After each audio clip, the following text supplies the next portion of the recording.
and welcome to the Fools Rushing STFC podcast. I am your usual host and I am back. Woody, thank you for filling in on Friday. You did a wonderful job, but for all of the complaints that came in saying that he lacked my natural enthusiasm and charisma, I can confirm he has received a 2-week fine for his performance. I'm pleased to say that the majority of the crew are here today. We have a lot of opinion to share after what was a successful weekend away at Salford. So let's do a few hellos. Fresh from his holiday, Warren is back with us. How are you, pal? Evening, gents. How are we doing? Very well, thank you.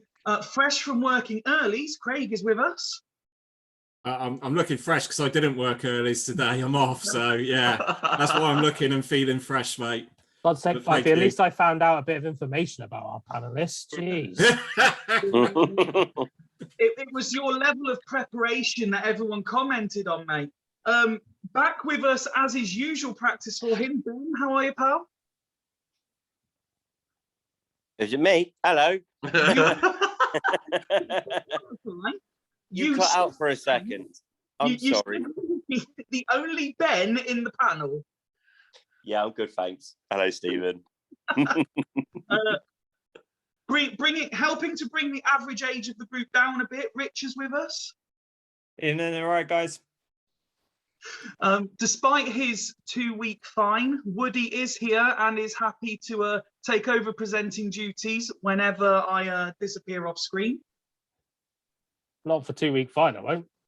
But hi. And the man who gave me a delicious breakfast on Saturday, Christian's here as well. Probably need some context for that, Fifey. People will get the wrong idea. Gents, there's really only one place to start. Obviously, 1-0 victory at the weekend. Rich, you were there. Tell us your experience of the game. Yeah, it was a great game. You know, I think both teams really went for it at the start. I thought we started off the better. And then during like the mid part of the first half, we didn't necessarily take our foot off the pedal, but we did let them come at us a little bit. And they obviously created quite a few good opportunities. But I felt that we really controlled the game like we have done in the 3 previous league games that we've played. And, you know, I thought there was some really good performances out there on Saturday. I thought the goal was really well taken. One player that I criticised first couple of games, Louis Reed, I thought he was man of the match. I thought he was brilliant. He cut out the crap that he was doing. He was pinging the ball from 10 yards to the winger in the previous 2 league games he was playing in. None of that crap on Saturday. He was passing the ball. Him and Grant in the middle of the park were brilliant.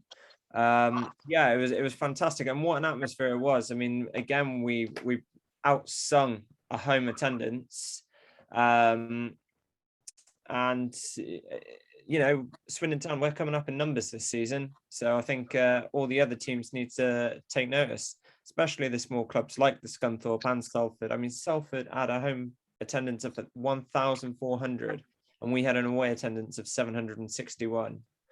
I mean, I think that just tells you everything. You know, so brilliant to be on tour again with Swindon, and what a great game it was. And Ben, if I can bring you in, Rich made a good point now, and it was something I actually noted down to bring up. From what you hear on the radio, from the highlight packages you see, whether it's from telly or via social media, you can really hear that positivity and the sheer volume from the crowd at the minute, can't you? Yeah, I think we've always done pretty well away from home anyway, even when we've been struggling a little bit. And because of the old feel-good factor from last season, we've got a bit of momentum to start the season with. I think everyone's got the feeling that there's the possibility of something special on the horizon. So everyone's quite charged up and excited for it. And the team's not letting us down. So we can make some noise when we want to, and we are. No, absolutely. And Woody, a player we've spoken about on a couple of occasions already this season, Simpson up front, coming in for a lot of praise for his performance from the fans online. Yeah, I think he's obviously up to. Well, I say he's up to his game. I think he probably already had it. He just needed to unlock it a little bit. But yeah, I thought he was brilliant for Payne's goal. I don't think it was offside either. Looking at it, if you look at it properly, it's actually quite a well-timed run from him. It was. But yeah, it sounded like he had a lot of the ball. It sounds like he's now playing the role that we want him to play. But he still, he needs that person up front with him, or a natural goal scorer up front with him. I've got no qualms if he stays in. I'd be the first to hold my hands up and question his ability at Scunthorpe, and also question his ability a little bit in the first home game. But he's there to prove people wrong, and that's what loans are about. But yeah, it sounded like, I only listened to the game, but it sounded like quite an entertaining game. Salford did what Salford do and have always done, regardless of who their manager is, and they did put a little bit of pressure on. But I think maybe Woolacott needs a good shout out as well. It sounded like he had an absolutely fantastic game, and it goes to show sometimes when you have a really good stable keeper, which I think Woolacott is, it makes a difference. Your defense will play better. Your midfield are more likely to win the ball and not retreat to the 18-yard line. So yeah, it was good result. Yeah, going back to what you said about Simpson, one of the first people that Garner mentioned in his press conference, it was Simpson, and he said he was absolutely outstanding.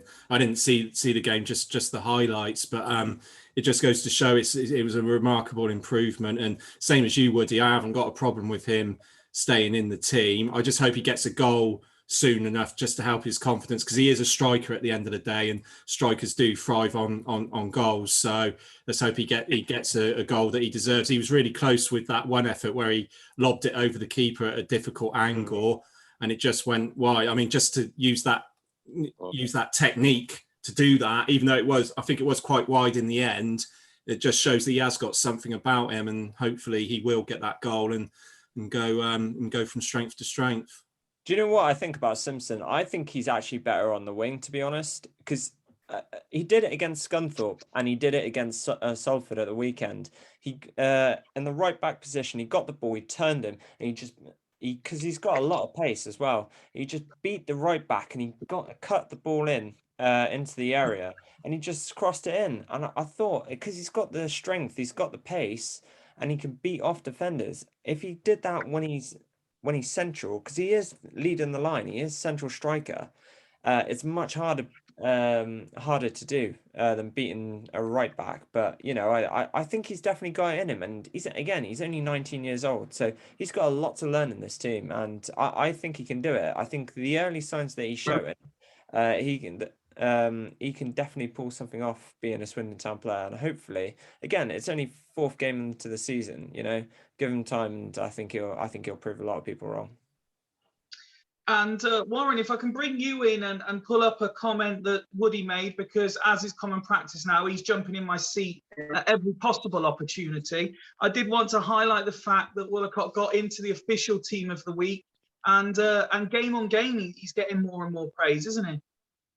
Yeah, I echo what Woody said about having a stable, settled keeper at the back. It just breeds confidence throughout the team. I always thought he looked a decent keeper for the few games that he actually played last season for us. I remember him making some really good saves, and he looked very agile, good, decent, solid keeper. And that's all you need at this level to, like you say, to bring confidence through. And he's just giving confidence throughout the whole team. The back three or the back four, the back five, whatever we play looks positive, looks confident. And yeah, long may it continue. And if he keeps getting in the team of the week, he's definitely doing something right. No, absolutely. And there was one particular moment in the game, Craig, that seemed to catch the attention of social media and TV alike. Mr. Williams got himself into a minor altercation, shall we say? Yeah, I mean, it was he was clearly trying to time waste, which is fine. We hate it when people do it to us, but when we do it, that's fine. But I think it was a rush of blood to the head, to be honest, by Gary Bowyer. He just, he's pissed off, he's frustrated. He's obviously under a lot of pressure at Salford, and he's probably going to get sacked in a couple of games. So he's gone and pushed him. Shouldn't have done. Should have been sent off. Should have been sent to the stands, because you push someone over, that is a red card offence. So why he didn't get a red card, and why I mean, Williams, I guess, was booked for time wasting, and Garner sort of got involved as well. But I don't know why Garner got booked, really. It's just the sort of thing you see every week when there's a bit of handbags and all. But yeah, and their player took out Williams as well, didn't he? I think, and so he should have been booked, but he wasn't. So I think the referees had a bit of a nightmare there. But at the end, they all shook hands at the end of the day, and they all kissed and made up. So it's just one of those things. Just to add on to that, I was watching the highlights, and what a moment that you see when this all kicked off. Did you see all the yellow shirts swarm in? Yeah, they weren't letting our manager take no shit. They weren't gonna. That everyone was in. Grant, he was in, and you didn't hardly see any Salford players in the tussle at all. All the Swindon lads were in on the bench, and it was quite a good moment to see that the club is united on all levels on that sort of side of it, that they were all in, willing to take because Garner looked like he went and took on Bowyer, and Bowyer was going back into him, and then all the players flooded over. I thought it was brilliant, to be honest. I love that. You could tell at the end of the game as well. I mean, all the players and the it fired them up, didn't again. It was brilliant. It was brilliant to watch, brilliant to witness. Just on the subject of yellow shirts, if I can deviate slightly, Rich. Sorry, yeah, I shouldn't have said that. No. Oh. I was fairly concerned in the group chat when you put a message saying, "Look who's in the services," and then we didn't hear again from you for hours.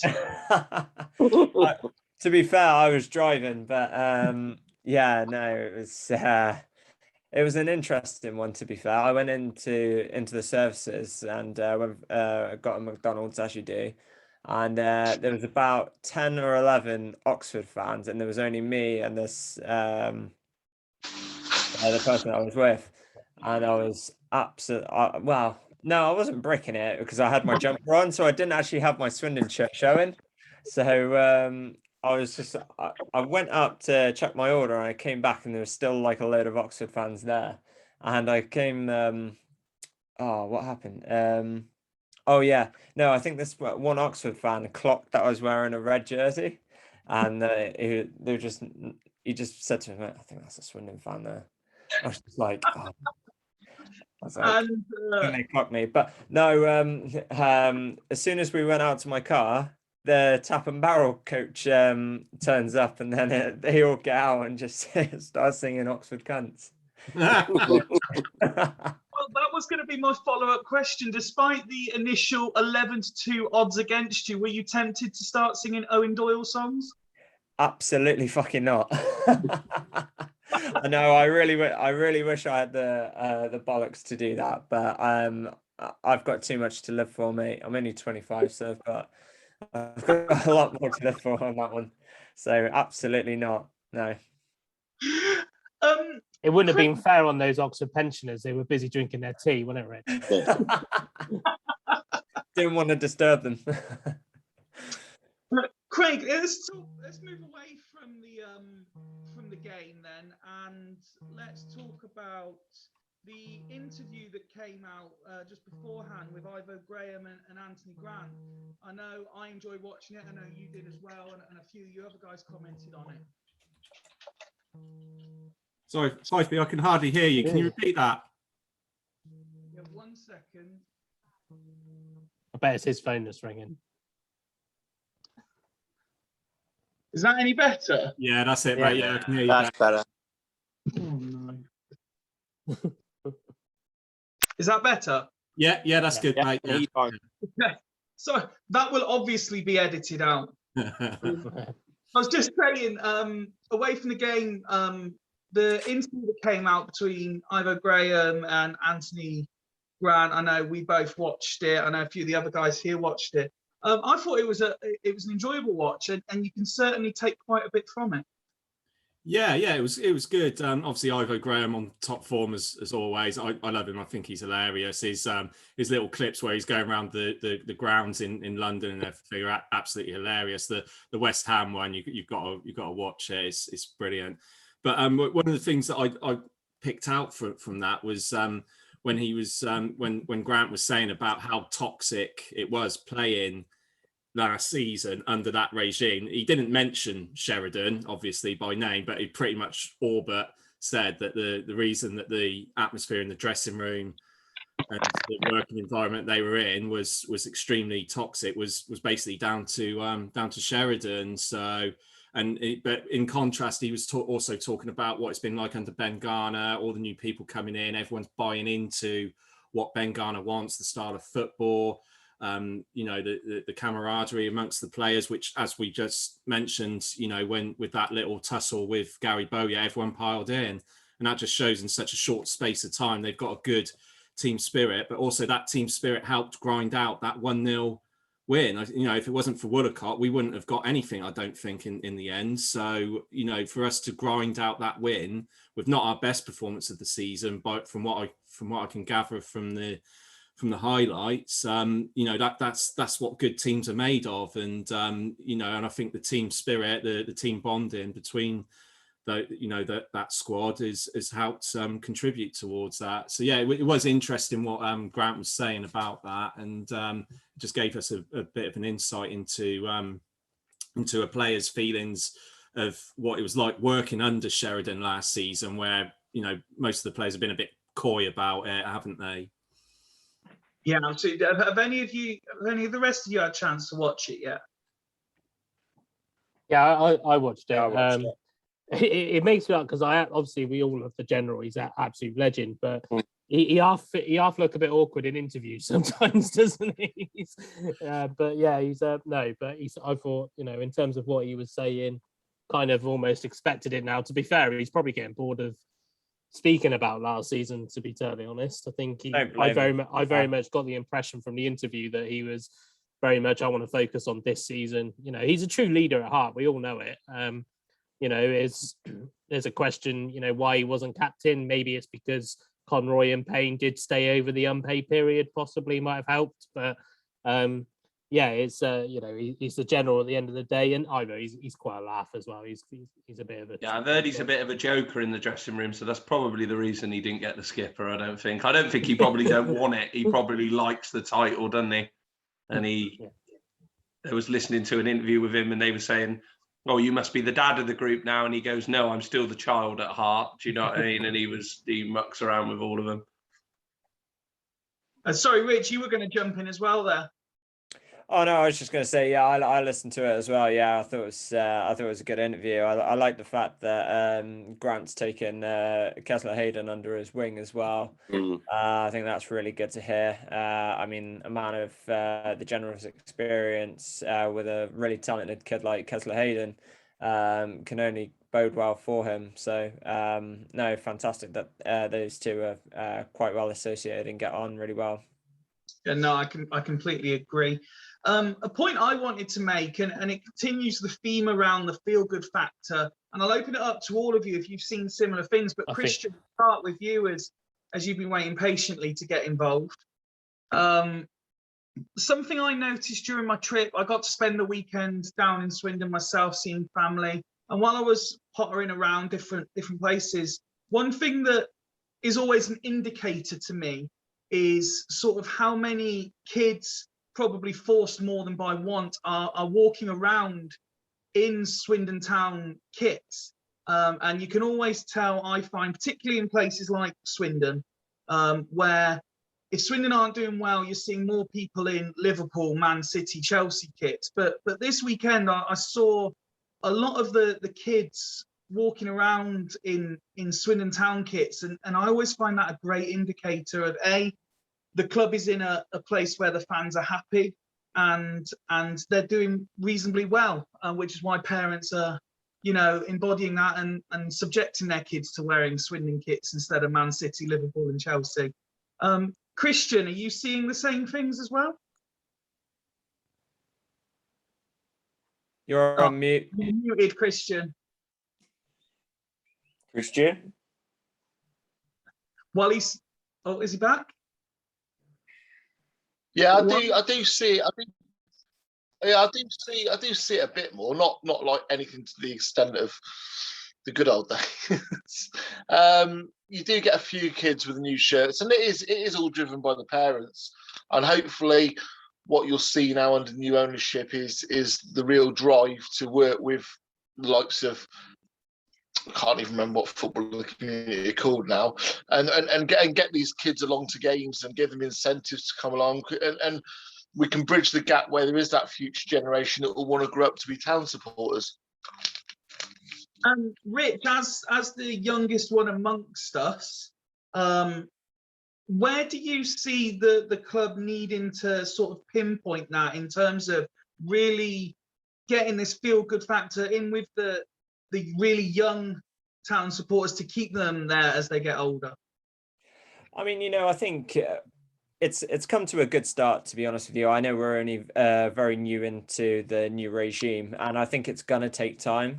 But what I did see last week was Clem Morfuni actually coming to the kids courses, kids summer courses, and introducing himself, and obviously getting to know some of the kids and having a bit of banter with them and everything like that. So every little thing like that really, really helps. And obviously Rob Angus was with them as well, and Rob's going to be in and around the club. And obviously Clem's got to go back to Australia, but Rob's going to be there the whole time. So it's really good that he's out there and obviously spreading the message as well. And like I say, anything little like this helps. Any like little talks that they have to kids, any like little free tickets, because I don't know how much the kids tickets are. I'm not sure whether or not under 11s are still free. I'm not sure, I can't remember. But if they are, I mean, it'd be really, really good to obviously get the kids to come. But I think the main obstacle is the adults having to pay £25, and obviously kids can't go obviously on their own. So I don't know if I know Swindon Town, they do like little group days, so they bring a handful of the kids and they come to the game and they look after them while they're there. So I don't know, maybe like we get like a family section for the county ground just for those kind of fans, like sort of thing. Like No, those incentives. I get that. I remember all those years ago when I was but a wee lad, and they would do things. For example, there was 100 tickets, say, given to a school. I know my school at the time got one, and I was fortunate enough to be one of the kids that got one. When the summer holidays seem to be over, maybe that would be something they look at, where schools in the region, the home games, will get X amount of tickets, just to get kids in there. That could be one idea potentially. I mean, my first Swindon game was because I got a free ticket, basically. Obviously, this was back about 2004-ish, but that was when I got my first game as a Swindon. I mean, I wasn't instantly hooked at that point, but I mean, as the years went on, like a couple of years after that, then I started to get to watch Swindon a little bit more. I got older, I got to go on my own, got to go with my friends and everything like that. So it was really, really good. So yeah, I mean, as I say, it's not going to happen straight away, and it is difficult at a young age because you are expecting your parents to take you, and they might not necessarily be interested in Swindon as well. So I don't know, anything like that sort of thing. But I know Swindon Town Foundation, they do like an adult sort of healthy kick sort of course that they do over a 12-week period. So anything like that as well, like to incentive. Well, I give it. Look at the fucking state of me now. It is a good course. You've got to stick with it though. But yeah, no, I mean, anything like that, anything Swindon Town can do to maybe get them to come to games and things like that, I think would be very, very good for the club and everything like that. Absolutely. Yeah, my first game was when I was playing for South Sterling under 12s, and and we got our free tickets then. Everyone in the club got to watch in the town end when it was a quid, and yeah, it's something they got to drive. Absolutely, completely agree. Fit women as well. We need some fit women supporters. No, stop it. Well, ours aren't the best, are they? Let's be honest. Adam, let's very quickly bring you back into this. And this is your section where you get to play host again. Could you, first of all, update us on what's going on with the other STFC team, STFC ladies? STFC women. I was going to say. They drew. They had first team played Portishead at the weekend. They drew 1-1.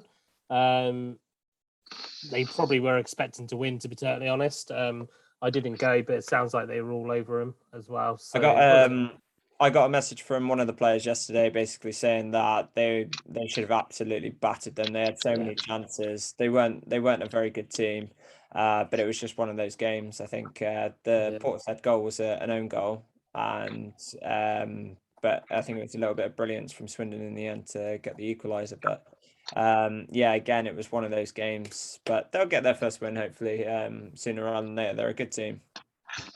Yeah, sorry, we jumped in on your section there, mate. No, that's all right. You've probably been to more first team games than I have, to be fair. But they've got games this weekend. I'm just trying to remember who they got on Sunday, but I know they're playing Cheltenham on Thursday at Cirencester Football Club as well. So because Cheltenham don't play in Cheltenham, but then Swindon don't play in Swindon, to be fair. So that's a 7:45 kickoff.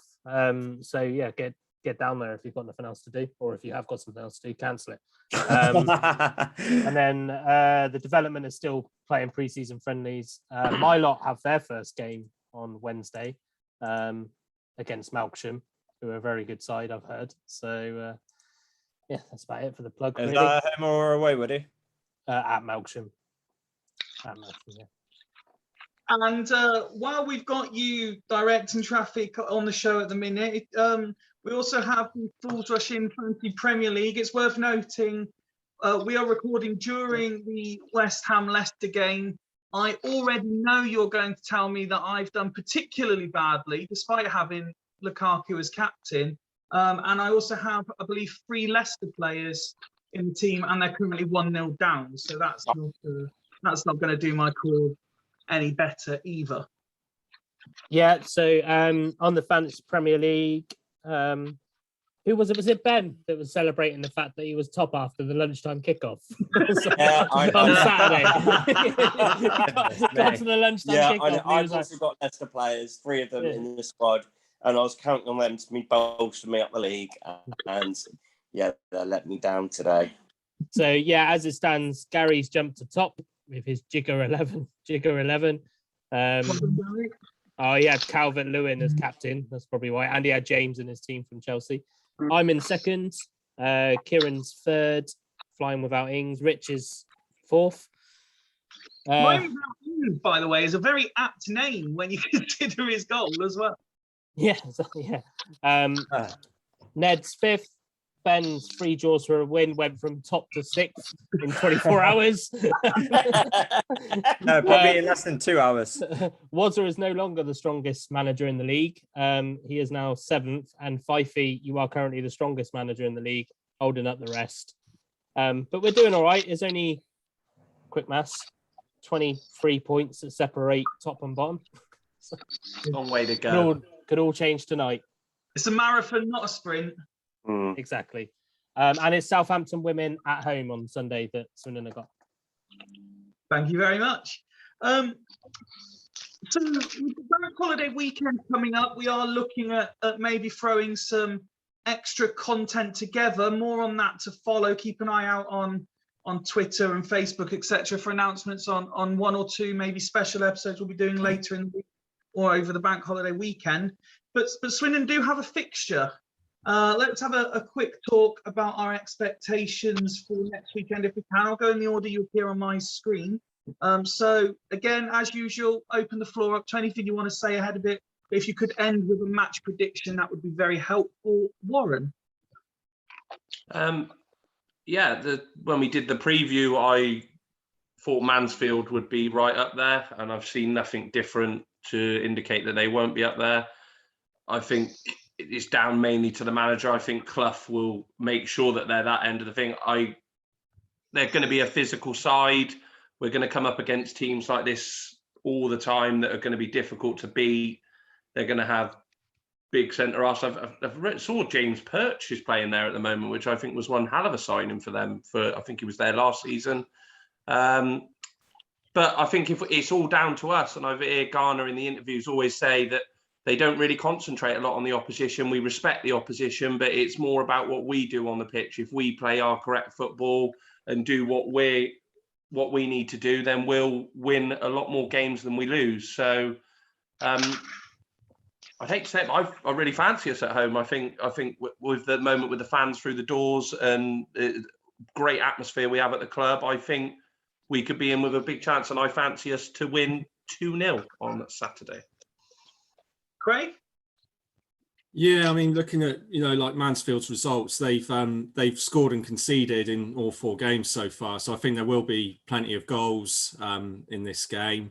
I mean, we've kept 2 clean sheets on the bounce, which is great, but I think we will concede this time. Nothing to do with Walcott. I just think that Mansfield obviously can score goals. They look good going forward. They got Ollie Clark, who's a terrific player, I think, in midfield for them.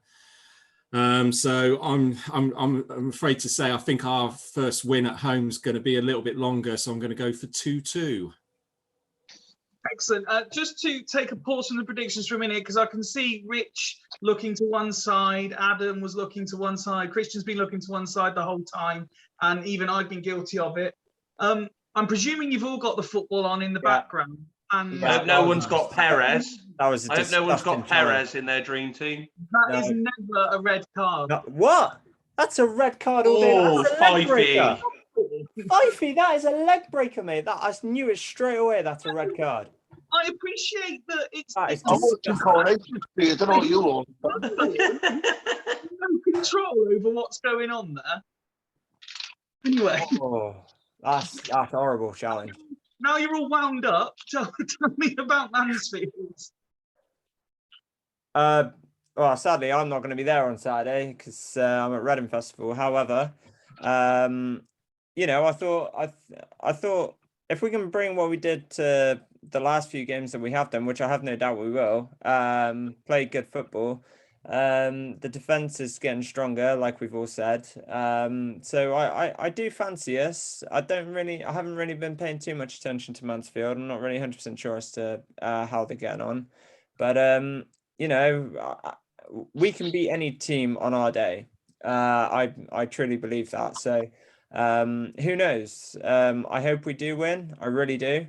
But I'm with Craig on this one. I reckon our first home win might have to wait for a couple of weeks, probably Port Vale. But again, I'd like to see us win, hopefully 1-0, but I reckon it'll probably end 1-1. Woody, I presume you're going to tell me that Simpson's going to score? Of course. Mansfield are only one place below us. That's what I was looking at. I haven't got the football on. I forgot about the football, to be fair. It was on Sky Sports. But obviously with Wazza, both of us, I think, when we did the preview, said that Mansfield would be up there. There or abouts this year. They'll be physical. Mansfield always are. Clough teams always are. But I think we will win. I think we are going to get that home win this weekend. And it will be a win because I'm not there either. Because it's my little one's birthday. Thanks. I'll let him know. So I'm actually going to go 2-0. I just feel like it's one of those seasons where it's totally against us. So we probably will keep 3 clean sheets in a row. It's just it just seems a very strange season at the moment. So I'm going to go 2-0. And yes, Simpson will score. We would all certainly take that right now. Ben?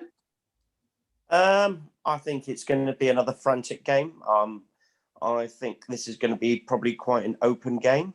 And I am going to go for Swindon to edge it 2-1, but it could go either way. It wouldn't be surprised to lose this one, but I'm going to go on a Swindon win. But I think it's going to be anyone's game. Excellent. I'm liking the positivity that's coming in there. Christian? I think Mansfield is shit, but I think they're going to beat us 3-1. I like the direct approach to your predictions. Everyone's shit, but they're all going to beat us. Yes, that's correct. Well, I agree. I fully expect Mansfield to be a difficult game. But the home win's got to come. I suppose the Simpsons goal's got to come at some point. I think we'll win. I think we might win 3-1, to be fair. I don't know why. There's no foundation to that prediction other than as soon as I asked the question to everyone else, that was the first thing that popped into my head was we would win 3-1. Unless there is any other business from anybody, I believe that draws this episode to a conclusion. Christian, yeah. I just popped up. Yes, just popped into my mind. Just a quick congratulations to the Shield and Dagger team that won that walking tournament yesterday for the Alan Mack Memorial. Oh yeah. I was supposed to be in that team. I got called into work last minute, and they won the bloody thing. So, bit jealous, but yeah, congratulations to them, Terry Townsend and his team. No, congratulations to everyone involved in that great cause, and yes, clearly whoever put the call in to make sure Christian was at work, the tactic worked. Won the tournament, yeah. Gents, as always, absolute pleasure. And we put this message out every week, but I've had a couple of messages from people who might be interested in getting involved this week on Twitter and on Facebook. So if you are, drop us a message, have a chat with us. We'll get you involved and you could feature on the next episode of The Fools Rush In. I know we make it look easy, but it is as easy as literally talking STFC. And we don't even have to agree with you. We would actually appreciate people coming on and challenging views and opening up the debate. So yeah, if you want to get involved, just message any of us and we will sort that out for you. But until next time, goodbye. Cheers, guys.